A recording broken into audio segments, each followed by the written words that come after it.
Et coucou tout le monde. On se retrouve aujourd'hui. On est le lundi 26, je crois bien, si je dis pas de bêtises.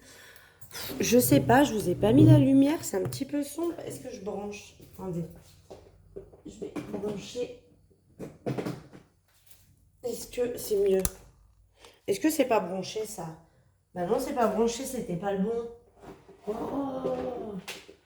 Puis la meuf, elle fait ça quand elle a démarré la vidéo quand même, hein, elle peut pas s'organiser avant.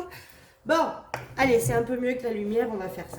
Donc on se retrouve aujourd'hui pour faire le budget du mois de juillet. Vous allez voir, je vais vous expliquer un petit peu comment j'ai prévu tout ça. Et puis, bah, on va y aller. Hein. Voilà, j'ai une petite mauvaise nouvelle à vous annoncer. Sur mes deux petits chats, eh bien, il y en a un qui est parti ce week-end chez ma copine qui avait prévu de me le prendre. Et puis le deuxième petit chaton, j'avais une copine qui devait me le prendre et puis finalement elle me le prend pas parce que c'est pas le bon sexe et qu'elle a déjà un chat et qu'elle a peur que du coup ça fasse des petits à foison. Donc du coup elle me le prend pas. Et donc hier soir, le petit chat miaulait, il était avec sa mère. Et la mère dort dehors, hein. Vous savez, mes deux gros chats, c'est pas des chats d'intérieur, c'est des chats d'extérieur, on va dire. Et la mère rentrait dormir parce qu'il y avait les bébés, mais maintenant que les bébés sont sevrés et qu'ils n'ont plus besoin d'elle, je la remettais dehors parce qu'elle fait que miauler, c'est une horreur. Et du coup, hier soir, le petit miaulait aussi, et je me suis dit, bon, allez, vas-y, vu que j'ai prévu de le garder, il faut qu'il s'habitue à aller dehors avec sa maman. Donc je l'ai mis dehors et puis bah, ce matin on l'a retrouvé. Il faut savoir que j'habite au bord d'une nationale et je l'ai retrouvé bah, sur la nationale. Voilà, voilà. Donc eh bien je n'ai plus de petit chat. Voilà, voilà. Ça va me faire quelques économies, on va voir comme ça, mais je suis trop tristounette. Enfin bref, allez. Passons sur un sujet plus sympa, je sais pas, parce que bon, ça reste un budget, c'est pas toujours cool. Oh, je vous fais bouger. C'est pas toujours. Voilà. Le budget, ça fait pas toujours rigoler non plus. Mais bon, passons sur un sujet plus léger. On y va. Niveau budget. Niveau budget, au niveau des revenus. Je sais que Pôle emploi va me payer normalement à peu près 500 euros pour ce mois de juillet, puisque je ne suis payable que depuis le 10 juin. Avant, c'était mes congés payés, etc. Donc, je ne suis payable que depuis le 10 juin et je sais que ça va faire à peu près 500 et quelques. Donc, j'ai arrondi à 500. Pareil pour la CAF, j'arrondis à 500. J'ai encore ma prime d'activité, je l'aurai encore début août. Après, à partir de septembre, je ne l'aurai plus puisque là, je suis sur... j'ai eu juin, juillet et août puisque c'était sur février, mars et avril. Donc là, après, je vais faire ma déclaration sur mai, juin, juillet. Et forcément, eh bien, il n'y a plus de revenus puisque je suis au chômage. J'ai prévu que sur mes comptes en banque, il me reste 100 euros. Et c'est là que, tadam, on change les programmes. Normalement, en gain, je mets la valeur de ce que me paye YouTube, le minimum de YouTube, histoire de dire, voilà, je sais déjà que j'aurai un petit peu ces gains. Là, j'ai prévu, donc le minimum de YouTube saute, je ne le compte plus. Mais par contre, entre ce qui me reste, j'ai enlevé ma somme pour les vacances dans les billets de 5 et dans l'enveloppe vacances. Mais il me reste quand même 650 euros en billets de 5 et un petit peu dans l'enveloppe vacances. Et comme je veux m'en servir en juillet, j'ai prévu 650 euros de gains. D'accord. Il faut que je les note en rentrée puisque je ne vais pas les sortir. Je sais pas si... Voilà, ça va me faire un micmac, on va dire. Je les ai prévus là, puisque là, je vais quand même les mettre dans mes enveloppes, mais je ne vais pas les retirer. Donc, si je ne les retire pas sur mon compte et que je note pas que je les avais avant, eh ben, on va croire que j'ai eu 650 euros qui sont apparus de nulle part. Donc, du coup, je compte l'espèce que j'ai, que j'avais prévu dans mes enveloppes et mes billets de 5. Je vais m'en servir, en fait, pour budgétiser mon mois de juillet. Et la pension alimentaire de mon fils qui, elle, ne change pas, 200 euros, ce qui me fait donc un revenu pour le mois de juillet de 1950 euros. Ce qui est plutôt pas mal. Voilà, voilà. Au niveau de mes charges fixes, on y va. Donc MMA, j'ai baissé un peu en passant avec la Fiat 500. Du coup, mon assurance voiture est plus basse. Forcément, il y a moins de chevaux, etc. Donc, c'est un petit peu plus bas. Au niveau... Donc, j'ai prévu 50 parce que je ne sais pas exactement. Le premier mois, je crois que j'ai un peu moins. Après, je crois que ça fait 43. Donc, tant que je ne sais pas exactement les prélèvements, faudrait que j'aille sur mon compte. Elle m'a dit que j'avais mon relevé, mensuel, ouais, de mes charges. Mais je ne suis pas encore allée, pour vous dire. Mais il faudrait que j'aille voir. SFR, on est à 37,99. Bon, je remarque que je paye toujours un peu plus. Je ne sais pas pourquoi. Netflix, c'est 13,49. Je crois que c'est ça. Attendez, j'ai un doute parce que du coup, je crois que je ne l'ai pas compté Netflix. Évidemment, sur le mois d'avant, je l'avais oublié. 13,49. Sur la banque, on est à 9,18. La cantine, j'ai compté 45 € parce que du coup, ils me comptent tout le mois de juin et ils vont me compter début juillet puisque vous savez, ils sont en vacances le 7 juillet. Et enfin, les primaires, hein, parce que ma fille au collège est déjà en vacances. Mais j'ai compté, ça devrait me faire 45 €. Au niveau de l'essence, je repars sur 150 €. Les dépenses en CB, je pars sur 100 €. L'autoroute, j'ai quand même prévu 20 €. On verra si ça fait ou pas. Et les placements pour ma fille et mon fils, ça fait bien 20 €. Donc je vais recalculer avec vous parce que je crois que je n'avais pas compté les 13,49. Donc 50 plus 37,99 plus 13,40. Non, j'ai fait une bêtise. Je refais 50, 37,99 plus 13,49 plus 9,18 plus 45 plus 150 plus 100 plus 60, on va grossir. Donc c'est ça, j'avais pas compté. Donc en totalité, dans les charges fixes, ça nous fait 465 € et 66 centimes. Voilà, j'avais pas compté les 13,49 dans ma feuille. Il faudra que je recalcule tout jusqu'au final. Alors, je vous ferai un petit récap, mais du coup, tous mes classeurs, parce qu'on m'a encore reposé la question, on me la pose souvent, très très souvent. Il y a un moment que je ne l'ai pas dit dans mes vidéos, mais tous mes classeurs viennent de chez AliExpress. Ceux-là, le même en plus petit, tout vient de chez AliExpress. Petite nouveauté que je me suis achetée, c'est ça que j'ai acheté sur Amazon. C'est un carnet, alors je ne vous montre pas avec mes codes, hein, mais voilà, c'est un carnet où en fait c'est tous vos codes de site internet, de la CAF, Pôle emploi, enfin, voilà, tout ce que vous pouvez avoir, Facebook, Instagram, bref, avec donc du coup le site, l'identifiant, le mot de passe, et puis une petite note si vous voulez rajouter quelque chose. Et avec toutes les lettres de l'alphabet évidemment à l'intérieur. Et donc je me suis acheté ça sur Amazon. J'avais un tout petit carnet à la maison, mais je trouve que c'est bien pratique comme ça. Et puis vous savez que j'aime le côté visuel, donc dingue vuelle là. Tac, tac, tac. On y va, on part sur les enveloppes de mon porte-monnaie. Porte-monnaie aussi, on m'a posé la question. Mon petit Louis Vuitton, il vient de Vinted. Je l'ai pris sur Vinted. J'ai bien demandé toutes les certifications, etc. Et on est bon. Pour les courses, j'ai prévu 320 €. Alors oui, je suis en vacances. Il y a 2 semaines où je pars en vacances. Mais j'ai décidé de faire mes 4 semaines comme si il n'y avait pas de vacances au milieu. Et les semaines où je suis en vacances, si je ne dépense pas l'enveloppe alimentation, eh bien je la basculerai dans mes épargnes. Je vais voir, mais j'aimerais bien pouvoir vous tourner des vidéos, au moins la vidéo du budget le vendredi. Je pense que je vous ferai que celle-ci, mais j'aimerais bien pouvoir vous la tourner quand même pendant les vacances. Donc je vais essayer de m'organiser comme ça pour pouvoir le faire. Au niveau du tabac, je prévois 200 €, 50 € par semaine. J'espère que ce sera suffisant parce que comme il y a les vacances justement, peut-être fumer un peu plus. Marion, 20 €. Maison, 20 €. Divers, 40 € comme d'habitude, 10 € par semaine. Santé, 20 €. Loisirs, 40 €, 10 € par semaine. Et shopping, 20 €. Ce qui me fait donc un total de 680 €. Il me reste dans mes billets de 5 et dans mon enveloppe vacances 650 €. Donc quasiment tout ce que je vais mettre dans le porte-monnaie, je ne vais pas le retirer. Ça fera l'argent qui va dans ces enveloppes-là. Voilà. Comme je le compte en revenu, on va dire qu'il va ressortir ici. Ça fera la balance entre... parce qu'en fait, si je ne le compte pas en gain et que je l'utilise mais que je ne le retire pas mes sous, forcément, je ne vais pas être d'accord puisque là, les sous qui sont là, va bien falloir qu'ils viennent de quelque part. Vous voyez ce que je veux dire? Et même les sous que je vais mettre en épargne, il va bien falloir qu'ils viennent de quelque part. Et si sur mon compte, eh bien, je ne les ai pas retirés, puisqu'ils seront forcément dans mes billets, je vais avoir un mauvais calcul. Parce que là, je vais calculer que j'ai dépensé, je sais pas moi, 200 euros. Si je les ai retirés de nulle part, je vais pas être raccord. Donc, il faut bien que je les compte ici. J'espère que c'est clair dans ce que je dis. Hein. Si jamais ça l'est pas, n'hésitez pas à m'envoyer un petit message. Mais je pense que c'est relativement clair.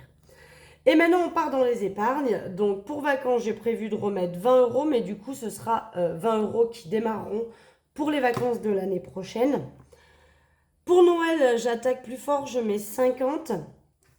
Ensuite, pour l'école, je vais mettre 20. J'essaie d'augmenter un petit peu. Du coup, je me suis dit, lâche-toi un peu plus sur les épargnes, puisque déjà, quasiment tout ça, j'ai pas besoin de le sortir de mes comptes. Qu'on souhaite d'accord. Marion, j'ai prévu quoi? J'ai prévu 20 euros aussi. Kim, j'ai prévu 20 euros. Simao, je mets rien puisque son enveloppe est complète. Les parents, j'ai prévu 20 euros. Les anniversaires, j'ai prévu 10 euros. Qu'est-ce que je voulais dire? Les anniversaires, je prévoyais un budget de 30 euros pour mon neveu et ma nièce. Et là, mon frère et ma belle-sœur, pour l'anniversaire de ma fille, n'ont donné que 20 euros. Donc j'ai dit, bon, baissons le budget. Je prévois donc 20 euros pour mon neveu et ma nièce. Voilà, moi en plus, je suis toute seule. Donc jusqu'à maintenant, je faisais des cadeaux, 30 euros. J'estime que c'est correct. Mais bon, apparemment, on est passé à 20. Voilà. Donc, passons à 20. J'espère que j'étais bien dans le cadre. Ouais. Donc, du coup, je remets 10 euros. Pour shopping, je vais remettre 20 euros. Pour beauté, je vais remettre 20 euros. Pour chauffage, j'ai décidé d'augmenter un peu. Je mets 50 parce que, mine de rien, va peut-être falloir que je me bouge pour pouvoir m'acheter une palette. Pour secours, j'ai décidé d'augmenter un peu aussi. Je mets 40. Pour santé, je reste à 20 euros comme d'habitude par mois. Pour voiture, j'augmente aussi, je mets 30. Et pour retraite, j'augmente aussi, je mets 30. Parce que je pense qu'à un moment donné, j'avais dû mettre 10. Et du coup, je suis plus sur un chiffre pair. Et ça me perturbe. Donc, ce qui nous fait un total d'épargne de 370 euros. Je peux me le permettre puisque j'utilise les sous que je vais avoir déjà en espèces. Donc, si on fait 1950 euros moins les 465,66 de mes charges fixes, moins les 680 de mes enveloppes, moins les 370 de mes épargnes, il devrait me rester 434 euros et 83 centimes. Alors oui, vous allez me dire, du coup, il t'en reste quand même pas mal. Pourquoi tu n'augmentes pas tes épargnes? Tout simplement parce que vous savez, vous savez ou pas, quand je mets reste en banque, je mets 100 euros. Admettons, je dis une bêtise, mais en fait, je dis 100 euros. En fait, j'ai 150 euros sur mes comptes qui me restent à la fin du mois. Les 50 euros de plus que j'ai prévu qui me restent, je les mets sur un livret. D'accord? Et ce livret, il n'a aucune utilité à l'heure d'actuelle. Je vais cumuler, puisque pour ceux et celles qui me suivent un petit peu, vous savez que j'avais une petite enveloppe secours du reste de la vente de ma maison. Et je l'ai un petit peu mangé entre les réparations de mon 3008, l'achat de ma Fiat. J'ai eu pas mal de petites dépenses comme ça qui étaient un petit peu compliquées. Et j'ai pioché dedans. Voilà, donc il m'en reste encore, mais ça a bien fondu. Et en fait, j'ai décidé de faire comme ça. Je me budgétise qu'il me reste 100 euros sur mes comptes. Et tout ce qui dépasse de 100 euros quand je démarre mon mois, eh bien, je le place sur un livret. Donc, je me dis, plus il en reste, plus je peux mettre sur mon livret. C'est de l'argent que je touche pas du coup parce que je ne l'ai pas en palpable non plus. Et je le balargue sur mon livret et du coup, il se cumule, il s'additionne. Et pour pas vous mentir, parce que c'est vrai que du coup, je vous en parle pas souvent parce que comme je l'ai noté nulle part, que c'est une sorte de petit compte sous-marin. J'ai quand même depuis janvier, je crois que j'ai attaqué en février de faire ça. On va vite le savoir. Oui, puisque là, j'avais pas placé. Là, j'avais pas placé non plus, donc j'ai dû... Non, là non plus. J'ai attaqué en avril alors. Ouais, en avril. J'ai commencé en avril, vous voyez, j'avais budgétisé 50 et j'ai bien laissé 50. Donc avril, mai et juin, j'ai quand même réussi à mettre 400 et quelques euros dessus. Donc c'est plutôt pas mal. Parce que là, par exemple, ben, je pense qu'il va me rester un peu plus que 100 euros si tout se passe bien. Si cette semaine n'est pas catastrophique au niveau des achats. Mais du coup, ben, je vais pouvoir remplacer un petit peu sur mon livret. Et donc je trouve que cette technique, elle est pas mal. Donc je me dis, plus il va y en rester. Alors c'est aussi plus il va y en rester, plus je suis susceptible de le dépenser, bien évidemment. Mais plus il va y en rester, plus potentiellement je peux en mettre sur mon livret. Voilà, je suis partie sur cette option-là. Mais bon, voilà, je mets quand même 370 euros dans les épargnes en début de mois. Et je pense que sur les 680 au mois de juillet, on va faire de belles économies. Parce qu'en fait, il y a quand même des sous pour les 2 semaines où on part en vacances qui sont prévus. Que j'ai déjà budgétisé, que j'ai pris dans mes billets de 5 et que j'ai pris dans mon enveloppe vacances. Donc normalement, je ne devrais pas avoir à utiliser mes enveloppes du porte-monnaie sur ces semaines, ces 2 semaines-là.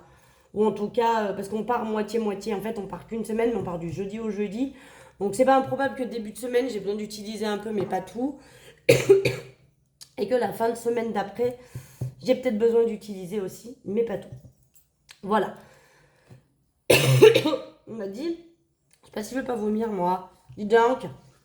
Ah, j'ai je sais pas, j'avais les travers. Bref, voilà, donc vous savez comment j'ai fait du coup pour le faire. Donc je vais prendre dans les 650, il me reste je crois 50 dans l'enveloppe vacances qui est là, parce que j'ai pris une partie du coup pour pendant les vacances. Hein. C'est ça, il me reste 50 euros. Et sur mes billets de 5, où il est Où il est Je crois qu'il me reste 600 euros dans ma boîte. Là, j'ai pris dedans aussi 100, 200, 300, 400, 500, 600. Voilà. J'ai 600 euros en billet de 5 que je vais donc utiliser pour mettre là-dedans. J'ai les 50 euros de mon enveloppe vacances puisque j'avais besoin de 850, je crois. Les réservations, en fait, mon chéri, hein, je le redis pour ceux qui n'ont pas suivi éventuellement les vidéos précédentes, mais mon chéri a payé les réservations. On va au Puy du Fou et on va au Futuroscope. Donc mon chéri a payé les réservations lui en ligne, donc il a déjà versé l'argent. Et du coup, moi, je mets le même montant que lui en espèces que j'ai mis de côté pour pouvoir partir en vacances à ce moment-là. Et ça va nous servir à payer éventuellement un resto, des souvenirs dans le truc. Aller faire 2-3 courses parce qu'on loge chez des amis à lui, donc on va, voilà, forcément, je sais pas, peut-être un soir on se fera des pizzas, on ira nous payer les pizzas, bien évidemment. Voilà, des petites choses comme ça, on va peut-être aller faire des restaurants, peut-être faire une autre activité, il y a une histoire de mine bleue où on prend le train et on peut aller dans une mine. Il paraît que c'est super sympa, donc peut-être faire ça, mais du coup ça va nous coûter hein, 5 billets d'entrée. Voilà, donc on a 800 et quelques, 850 ou 840, je ne sais plus, dans ce porte-monnaie-là, qui normalement est censé nous faire la semaine. Donc du coup, sur cette semaine-là, forcément, je ne vais pas aller faire de courses avec mon enveloppe. Le tabac, par contre, restera personnel. Hein. Chacun s'achète ses paquets de clopes, évidemment. Le budget qu'on a mis en commun, c'est vraiment pour la nourriture, pour des entrées quelque part, pour des souvenirs, pour faire des achats sur place, etc. C'est absolument pas pour payer des cigarettes, hein, qu'on soit d'accord sur le sujet. Mais voilà, ça va nous servir pour vivre, on va dire, là-bas. Donc voilà, l'enveloppe course, il y a possibilité que je dépense pas. L'enveloppe d'hiver et loisirs sur ces semaines-là, il risque de pas bouger non plus. Donc on peut peut-être faire quelques petites économies là-dessus. Voilà. J'avais envie de vous dire un truc, mais je m'en rappelle plus. Donc bon, ça me reviendra peut-être pour la prochaine vidéo. En attendant, eh bien, le budget est fait. Hein, vous avez vu comment j'ai calculé un petit peu. J'ai utilisé, enfin, je vais vous les remettre en circulation. J'ai utilisé mes petits billets de 5 pour pouvoir faire mon budget. J'ai quand même compté mes revenus. Hein. Mais bon, c'est vrai que si j'avais pas les sous pour les vacances, franchement, c'est simple. Hein, 1950 moins les 650. J'aurai un budget de 1300 euros. Quand on enlève déjà 465 euros là, 680 là, bon, eh ben on a déjà bouffé le budget. Hein. Ça c'est clair et net. C'est pour ça que pour moi, le système des enveloppes, il n'y a pas à tortiller. C'est quelque chose qui fonctionne et qui fonctionnera sur le long terme. Et encore plus avec la conjoncture actuelle. D'ailleurs, c'était ça. Voilà. Vous savez que je suis au chômage à l'heure actuelle et que je cherche à me réorienter. Et voilà, j'avais une idée de faire dans le juridique, etc. Et c'est vrai que plus je fais des réunions avec Pôle emploi où eh bien, je cherche un petit peu les formations qui existent, etc. Je me rends compte que voilà, ça va me demander vraiment des formations un peu plus poussées que ce que j'aurais pu penser. Ça peut même me demander à reprendre des études. Et avec les enfants, bah, j'ai peur que ce soit un peu compliqué. Ça fait un moment que ça me trotte dans la tête, hein, bien avant que je sois au chômage. Mais j'avais pour envie et pour idée de pourquoi pas monter une petite boutique en ligne et de vous proposer à la vente soit sous format comme ça, je vous l'envoie par papier, vous le plastifiez ou vous l'imprimez, vous le photocopiez, etc.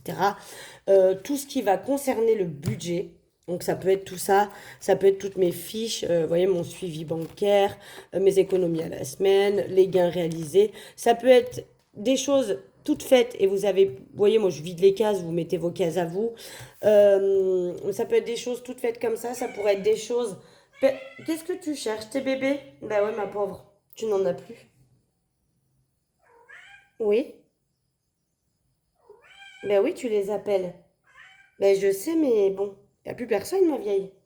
Bref, ça peut être ça. Ça va pouvoir être aussi de la vente d'enveloppes comme ceci. De la personnalisée, de la pas personnalisée. Vous savez que j'avais fait aussi, et c'est faisable aussi, des styles d'enveloppes comme celle-ci, où en fait, voilà, c'est une enveloppe, hein, voilà, qui s'ouvre, pareil que les autres. Simplement, du coup, voilà, elle n'est pas personnalisée. À vous de mettre votre catégorie, le nom, le budget que vous y avez prévu. Parce que souvent, je fais des personnalisés, c'est vrai, mais des pas personnalisés, c'est pas mal aussi, dans le sens où bah, aujourd'hui, vous mettez, moi, je sais pas, beauté, vous vous rendez compte qu'elle sert à rien, vous l'enlevez et vous en faites une autre avec autre chose. Ça vous évite des fois de racheter ou d'enlever une enveloppe, du coup, que vous n'utilisez pas. Vous pouvez vous en servir pour autre chose. Mais voilà, j'avais une idée de monter probablement une petite boutique en ligne, pas forcément sur Etsy, de faire vraiment une entreprise sur le sujet avec soit de la vente en format PDF de tous les fichiers, puis après à vous de les imprimer et de faire tout ça. Donc je personnaliserai si demande il y a. Mais voilà, j'avais envie d'avoir votre avis parce que vous êtes les plus proches de moi sur ce domaine-là. Et c'est vrai que ça fait un moment que ça me trotte de me lancer là-dedans et de ne pouvoir faire que ça. Sachant que voilà, j'ai déjà eu quelques demandes de commandes d'enveloppes pour qui je les ai réalisées parce que voilà, pour quand même faciliter le travail de certaines. Et puis, ben, on va pas se mentir, c'est quand même agréable d'avoir des jolis produits. Mais là, j'avais envie de créer mon entreprise carrément sur le sujet et j'avais besoin de votre avis. Est-ce que ça vous intéresserait? Est-ce que c'est quelque chose que vous pourriez partager dans votre entourage aussi? Est-ce que vous pensez que c'est une bonne idée? Alors, il y aura toujours du pour et du contre, hein, mais je prendrai la majorité, on va dire. Mais voilà, c'est un de mes projets. J'en ai pas encore parlé à Pôle emploi, mais je pense que c'est quelque chose que je pourrais aborder à ma prochaine réunion, qui est la semaine prochaine. Et moi, je voulais avoir votre avis à vous aussi. Donc, vous me laissez un petit commentaire dessous, vous me dites, oh oui, bonne idée, ça peut être super bien, en plus, moi, ça pourrait m'intéresser. Ou alors, moi je suis inquiète pour toi, je ne sais point. Après, si vous avez un avis vraiment très très négatif sur le sujet, vous n'êtes pas obligé de laisser un commentaire. Mais voilà, tout avis est bon à prendre. Et puis, moi je suis là pour vous écouter, que ce soit du positif ou du négatif. Après, tant que le négatif est constructif, moi c'est ça que je dis. Mais voilà, je voulais avoir votre avis. Vous êtes quand même tous mes petits abonnés, ma communauté sur le sujet. On discute, on se suit. Il y en a plein avec qui j'ai eu des conversations sur les réseaux. Donc voilà, votre avis m'intéresse, donc n'hésitez pas à me le donner. Et puis, bah, écoutez, moi en attendant, je vous fais des gros bisous. Et je vous dis à vendredi pour faire le bilan. Le bilan de quoi? Je me rappelle plus. C'est la dernière semaine là? Oui, c'est la dernière. Oui, le bilan de la semaine numéro 4 et donc du mois de mai. Allez, je vous fais des gros bisous, je vous dis à très vite.